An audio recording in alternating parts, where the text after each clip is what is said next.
है दोस्तों, नमस्कार। स्वागत है आप सभी का आपके यूट्यूब चैनल अंशु एकेडमी पर। और आज मैं आपको कला वर्ग की जो है वो 12वीं क्लास करवाने वाला हूं, जो कि आपके बीएड एंट्रेंस एग्ज़ाम के लिए बहुत ही ज़्यादा महत्वपूर्ण होने वाली हैं। ठीक है। और अगर आप सभी लोग हमारे टेलीग्राम चैनल के माध्यम से नहीं जुड़े हैं तो कृपया करके टेलीग्राम चैनल से जुड़ जाएँ, क्योंकि वहाँ पर आपको सारी वीडियोज़ के जो है अपडेट हैं वो दिए जाते हैं और वहाँ पर आपको PDF भी प्रोवाइड करी जाती है। ठीक है।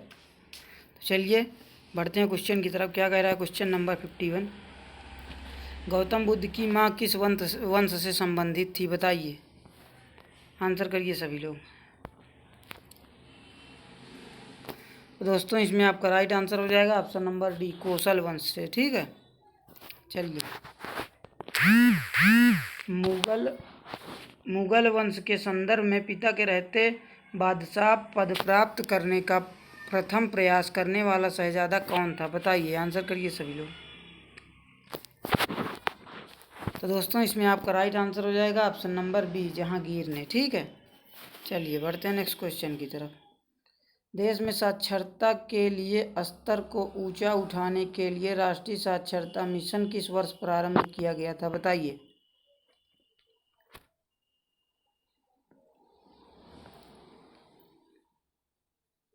तो दोस्तों इसमें आपका राइट आंसर हो जाएगा ऑप्शन नंबर डी, 1988 ईस्वी में। ठीक है। चलिए, प्लासी की लड़ाई 1757 ईस्वी में अंग्रेजी सेना के नेतृत्व में किसने किया था, बताइए। आंसर करिए 54 का। तो दोस्तों इसमें आपका राइट आंसर हो जाएगा option number A, Robert Clive ने। ठीक है। चलिए बढ़ते हैं नेक्स्ट क्वेश्चन की तरफ। भारत में वर्षा मुख्यतः कैसी होती है, बताइए। तो दोस्तों इसमें आपका राइट आंसर हो जाएगा, भारत में वर्षा मुख्यतः पर्वतीय है। ठीक है। चलिए बढ़ते हैं नेक्स्ट क्वेश्चन की तरफ। गंगा नदी के दो प्रमुख स्रोत क्या हैं, बताइए। आंसर करिए 56 का सभी लोग। दोस्तों इसमें आपका राइट आंसर हो जाएगा ऑप्शन नंबर ए, भागीरथी और अलकनंदा। ठीक है। चलिए बढ़ते हैं नेक्स्ट क्वेश्चन की तरफ। निम्न में से कौन मुद्रास्फीति से सर्वाधिक लाभ पाता है, बताइए। आंसर करिए सभी लोग।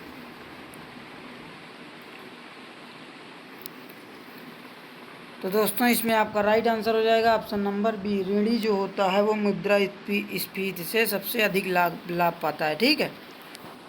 चलिए, पहली बार भारतीय संविधान का संशोधन कब हुआ था, बताइए। आंसर करिए सभी लोग।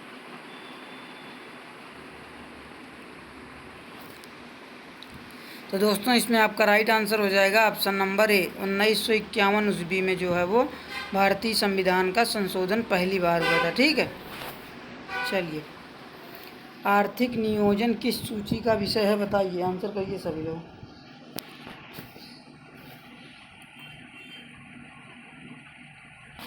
दोस्तों इसमें आपका राइट आंसर हो जाएगा ऑप्शन नंबर सी, समवर्ती सूची में है। ठीक है। चलिए, भारतीय पुरातत्व विज्ञान का जन्मदाता किसे कहा जाता है। भारतीय पुरातत्व विज्ञान का जो जन्मदाता है वो किसे कहा जाता है। तो दोस्तों इसमें आपका राइट आंसर हो जाएगा option number C, Alexander Cunningham को कहा जाता है। ठीक है। चलिए, क्षोभ मंडल के संबंध में निम्नलिखित में से कौन सा कथन जो है वो असत्य है, बताएं। तो क्षोभ मंडल के संदर्भ में यह वायुमंडल का सघनतम परत है, ये सही है। बादलों का निर्माण क्षोभ मंडल से होता है, ये भी सही है। क्षोभ मंडल की ऊपरी सीमा पर समताप सीमा स्थित है, ये आपका गलत हो जाएगा, इसीलिए ये आपका बिल्कुल राइट हो जाएगा। ठीक है। चलिए बढ़ते हैं नेक्स्ट क्वेश्चन की तरफ।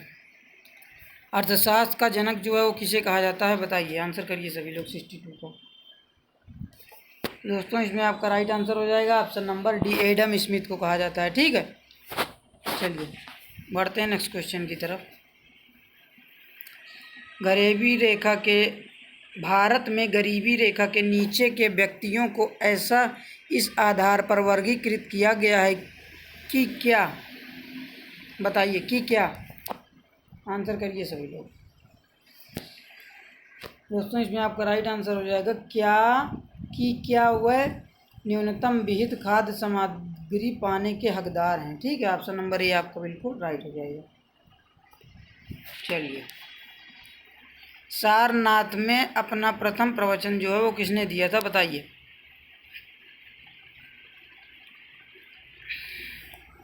तो दोस्तों इसमें आपका राइट आंसर हो जाएगा ऑप्शन नंबर सी, महात्मा बुद्ध ने दिया था। ठीक है, चलिए बढ़ते हैं नेक्स्ट क्वेश्चन की तरफ।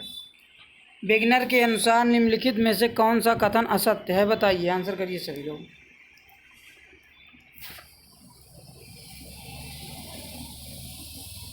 कार्बोनिफेरस युग में विश्व के सभी महाद्वीप आपस में जुड़े हुए हैं, जिसे उन्होंने पेंजिया कहा। ये तो सही है आपका, पहला तो आपका जो है वो राइट हो जाएगा। पेंजिया टेथिस सागर नामक महासागर से घिरा हुआ था, ये आपका रॉन्ग हो जाएगा। उत्तरी अमेरिका, यूरोप आदि या अग्रलैंड के भाग थे, ये भी सही है। अंटार्कटिका गोंडवाना लैंड का अंग था, ये भी सही है। इसमें ये बी वाला आपका गलत हो जाएगा, इसीलिए आपका सही हो जाएगा। ठीक है, चलिए बढ़ते हैं नेक्स्ट क्वेश्चन की तरफ। सेन वंश का जो संस्थापक है वो कौन था? सेन वंश का संस्थापक कौन था? तो दोस्तों इसमें आपका राइट आंसर हो जाएगा ऑप्शन नंबर ए, सामंत सेन है। ठीक है, चलिए, भारत के संविधान की प्रस्तावना में प्रतिष्ठापित स्वतंत्रता, समानता और भाईचारे के आदर्शों की प्रेरणा कहाँ से मिली थी, बताइए। तो दोस्तों इसमें आपका राइट आंसर हो जाएगा ऑप्शन नंबर ए, फ्रांस की क्रांति से। ठीक है, चलिए, किस योजना के अंतर्गत सरकार ने वह कृषि नीति बनाई जिसने हरित क्रांति को जन्म दिया, बताएं। तो दोस्तों इसमें आपका राइट आंसर हो जाएगा ऑप्शन नंबर सी, चौथी पंचवर्षीय योजना। ठीक है, चलिए बढ़ते हैं नेक्स्ट क्वेश्चन की तरफ। निम्न में से कौन सी नदी बंगाल की खाड़ी में नहीं गिरती है, बताइए। आंसर करिए। दोस्तों इसमें आपका राइट आंसर हो जाएगा ऑप्शन नंबर बी, बंगाल की खाड़ी में जो है वो ताप्ती नदी नहीं गिरती है। ठीक है, चलिए, आकस्मिकता निधि को राष्ट्रपति कैसे व्यय कर सकता है, बताइए। आंसर करिए 70 का सभी लोग। तो दोस्तों इसमें आपका राइट आंसर हो जाएगा ऑप्शन नंबर सी, संसदीय स्वीकृति से पूर्व। ठीक है, चलिए बढ़ते हैं नेक्स्ट क्वेश्चन की तरफ। भारतीय संविधान के मौलिक कर्तव्य को सम्मिलित किया गया था, बताइए, किस संविधान संशोधन द्वारा। तो दोस्तों इसमें आपका राइट आंसर हो जाएगा ऑप्शन नंबर बी, 42वें संविधान संशोधन द्वारा। ठीक है, चलिए बढ़ते हैं नेक्स्ट क्वेश्चन की तरफ। निम्नलिखित में से राष्ट्रपति किसकी नियुक्ति करता है, बताइए। दोस्तों इसमें आपका राइट आंसर हो जाएगा भारत का महान्यायवादी, नियंत्रक एवं महालेखा परीक्षक और एक राज्य के राज्यपाल। उपरोक्त सभी आपका ऑप्शन नंबर डी बिल्कुल करेक्ट हो जाएगा। ठीक है, चलिए बढ़ते हैं नेक्स्ट क्वेश्चन की तरफ। मुद्रा संकुचन का कारण बताइए क्या होता है। तो दोस्तों इसमें आपका राइट आंसर हो जाएगा ऑप्शन नंबर सी, मुद्रा की पूर्ति की तुलना में माल व सेवाओं की पूर्ति में कमी। ठीक है, मुद्रा के संकुचन का जो कारण होता है वो मुद्रा की पूर्ति की तुलना में माल व सेवाओं की पूर्ति में कमी होती है। ठीक है, चलिए, साइमन कमीशन किस वर्ष भारत आया, बताइए। आंसर करिए सभी लोग 74 का। तो दोस्तों इसमें आपका राइट आंसर हो जाएगा ऑप्शन नंबर बी, 1928 ईस्वी में आया था। ठीक है, चलिए, निम्न में से किस व्यवस्था के तहत कृषकों को भूमि पर से अधिकार छोड़ना पड़ा, बताइए। आंसर करिए सभी लोग। तो दोस्तों इसमें आपका राइट आंसर हो जाएगा ऑप्शन नंबर बी, स्थायी बंदोबस्त की व्यवस्था के अनुसार। ठीक है, चलिए, भ्रंश घाटी के निर्माण का बताइए कारण क्या है। भ्रंश घाटी के निर्माण का जो कारण है वो क्या है, बताइए। दोस्तों इसमें आपका राइट आंसर हो जाएगा ऑप्शन नंबर बी, भू पर पट्टी पर क्रियाशील तनाव बल। ठीक है, चलिए। विश्व का चीनी का कटोरा या चीनी का प्याला के नाम से निम्न में से कौन सा देश जाना जाता है, बताइए। आंसर करें सभी लोग। दोस्तों इसमें आपका राइट आंसर हो जाएगा ऑप्शन नंबर डी, विश्व का जो चीनी का कटोरा है उसको क्यूबा को कहा जाता है। ठीक है, चलिए। भारतीय नागरिकों को प्रदान किए गए मूल अधिकारों को बताइए क्या किया जा सकता है। 78 का आंसर करेंगे सभी लोग। तो दोस्तों इसमें आपका राइट आंसर हो जाएगा ऑप्शन नंबर बी, निलंबित किया जा सकता है। ठीक है, चलिए बढ़ते हैं नेक्स्ट क्वेश्चन की तरफ। निम्नलिखित में से कौन पहले बिना उपराष्ट्रपति रहे भारत के राष्ट्रपति बने, बताइए। आंसर करिए सभी लोग। निम्नलिखित में से कौन पहले बिना उपराष्ट्रपति रहे भारत के राष्ट्रपति बने, मतलब वो डायरेक्ट राष्ट्रपति बने। तो दोस्तों इसमें आपका राइट आंसर हो जाएगा option number C, Shri N Sanjeeva Reddy. ठीक है, चलिए। शिवाजी का राज्याभिषेक कहाँ हुआ था, बताइए। आंसर करें सभी लोग। तो दोस्तों इसमें आपका राइट आंसर हो जाएगा ऑप्शन नंबर सी, रायगढ़ में। ठीक है, चलिए। राजनीति विज्ञान वह विज्ञान है जो, बताइए क्या करती है। तो दोस्तों इसमें आपका राइट आंसर हो जाएगा ऑप्शन नंबर डी, जो मूल्यों की अनदेखी नहीं करता है। ठीक है, राजनीति विज्ञान वह विज्ञान है जो मूल्यों की अनदेखी नहीं करता है। ठीक है, चलिए। कौटिल्य के अनुसार कितने राज्यों का समूह राज्य मंडल कहलाता है, बताइए। कौटिल्य के अनुसार कितने राज्यों का समूह जो है वो राज्य मंडल कहलाता है, बताएं। दोस्तों इसमें आपका राइट आंसर जो हो जाएगा ऑप्शन नंबर सी, 12 राज्यों का समूह जो होता है वो राज्य मंडल कहलाता है। ठीक है, चलिए। हीगल के दर्शन की आधार पद्धति है, बताइए क्या है।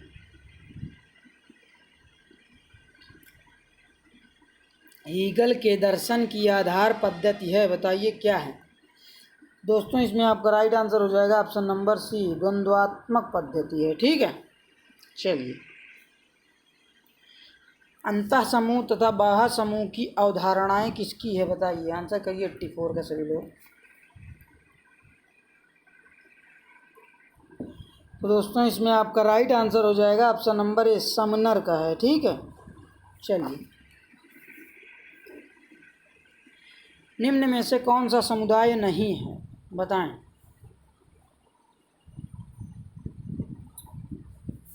तो दोस्तों इसमें आपका राइट आंसर हो जाएगा ऑप्शन नंबर डी, बस्ती या कस्बा जो होता है वो समुदाय नहीं होता है। ठीक है, चलिए। निम्न में से कौन सा असत्य है, आपको गलत का चुनाव करना है, बताइए। तो दोस्तों इसमें आपका राइट आंसर हो जाएगा ऑप्शन नंबर बी, संस्था जो होती है वो अमूर्त होती है। ठीक है, चलिए। ड्वाइट सैंडरसन ने संरचना की दृष्टि से सामाजिक समूहों को कितने प्रकार बताए हैं, बताएं। आंसर करें 87 का। तो दोस्तों इसमें आपका राइट आंसर हो जाएगा ऑप्शन नंबर बी, 4 समूह बताएं, 4 प्रकार के समूह। ठीक है, चलिए। निम्न में से कौन समिति नहीं है, बताइए। आंसर करिए सभी लोग। तो दोस्तों पार्क में टहलते वृद्धजन जो हैं वो समूह समिति नहीं होते हैं। ठीक है, चलिए। सूची 1 और सूची 2 को मिलाना है आप लोगों को, बताइए क्या होगा इसका राइट आंसर। जो जाति का प्रजाति सिद्धांत है वो रिजले का है। किसका है, रिजले का है। ठीक है, और जो जाति का व्यावसायिक सिद्धांत है वो नेस्फील्ड का है। ठीक है, और जो जाति का ब्राह्मणवादी सिद्धांत है वो धुर्ये का है, और जाति का विकासवादी सिद्धांत जो है वो इब्बे टसन का है। ठीक है, ऑप्शन नंबर बी इसमें आपका बिल्कुल राइट हो जाएगा। चलिए, निम्न में से किसका स्वतः विकास होता है बताइए। आंसर करिए 90 का सभी लोग। तो दोस्तों इसमें आपका राइट आंसर जो हो जाएगा ऑप्शन नंबर डी, समुदाय हो जाएगा। ठीक है, चलिए बढ़ते हैं नेक्स्ट क्वेश्चन की तरफ।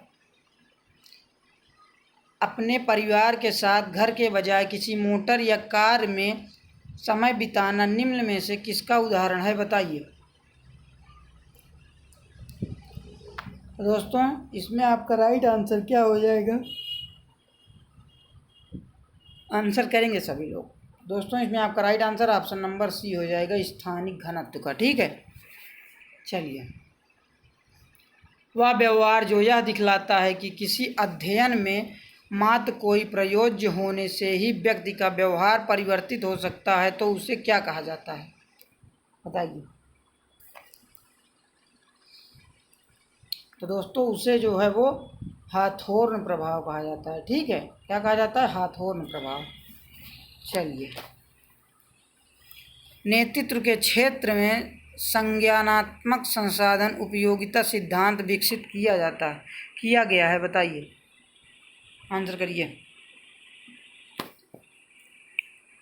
तो दोस्तों इसमें आपका राइट आंसर जो हो जाएगा ऑप्शन नंबर डी, फीडलर एवं ग्रासिया। ठीक है, चलिए बढ़ते हैं नेक्स्ट क्वेश्चन की तरफ। टेलर के अध्ययनों का संबंध बताइए किससे था।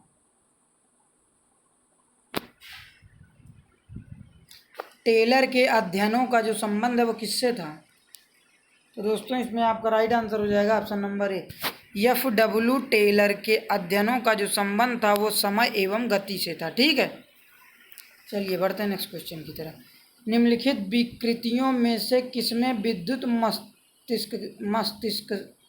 मस्तिष्कीय आलेख एक नैदानिक उपकरण के रूप में प्रयुक्त होता है। निम्नलिखित विकृतियों में से किसमें विद्युत मस्तिष्कीय आलेख एक नैदानिक उपकरण के रूप में प्रयुक्त होता है बताइए। तो दोस्तों इसमें आपका राइट आंसर हो जाएगा ऑप्शन नंबर ए, मिर्गी। ठीक है, चलिए, इन्यूरेसिस पद का तात्पर्य बताइए किससे है।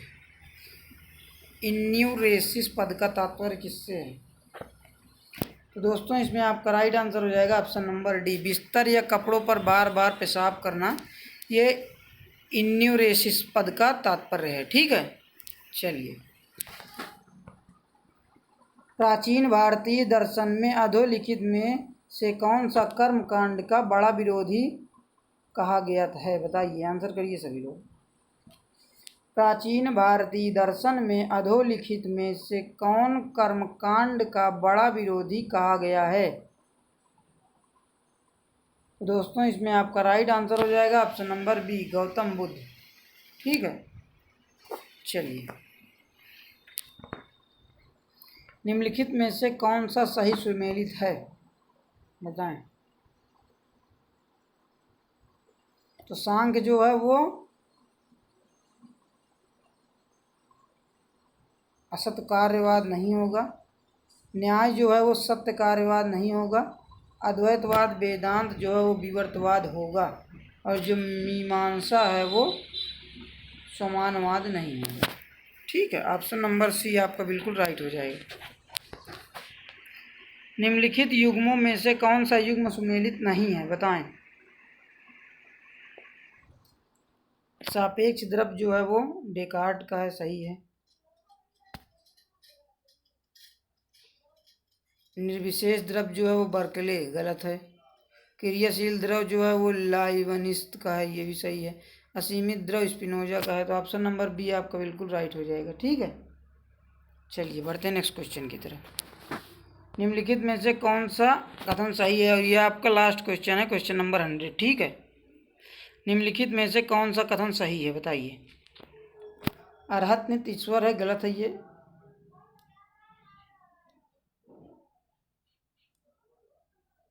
अरहत ईश्वर का पैगंबर है, ये भी गलत है। अर्हत वह मनुष्य जो निर्माण प्राप्त है, ये आपका सही है। ठीक है, अर्हत वैयक्तिक ईश्वर है, ये भी आपका गलत है। ऑप्शन नंबर सी आपका बिल्कुल राइट हो जाएगा। ठीक है, तो नीचे आपको आंसर की दी हुई है, और आप हमारे टेलीग्राम चैनल से जुड़कर क्लास की जो PDF है इसको डाउनलोड कर सकते हैं और आप अपना रिवीजन कर सकते हैं। और समय बहुत ही कम रह गया है, 6 अगस्त को आपका पेपर है, तो प्लीज़ आप देरी ना करें और जो क्लासेस जितनी चलाई जा रही सबको रिपीट करके 2-2, 3-3 बार, 4-4 बार आप ज़रूर देखें। ठीक है, ये सारे क्वेश्चन प्रीवियस ईयर हैं और ये आपके लिए बहुत ही ज़्यादा इंपॉर्टेंट होने वाले हैं। ठीक है, और अगर वीडियो अच्छा लगा हो तो वीडियो को प्लीज़ लाइक करें, दोस्तों के साथ शेयर करें और अच्छे अच्छे कमेंट्स करें। और यदि आपको इसी तरह की और वीडियोस चाहिए तो प्लीज़ हमारे चैनल को सब्सक्राइब करें। ठीक है, ठीक है, फिर चलिए मिलते हैं नेक्स्ट वीडियो में। तब तक के लिए धन्यवाद सभी का जुड़ने के लिए।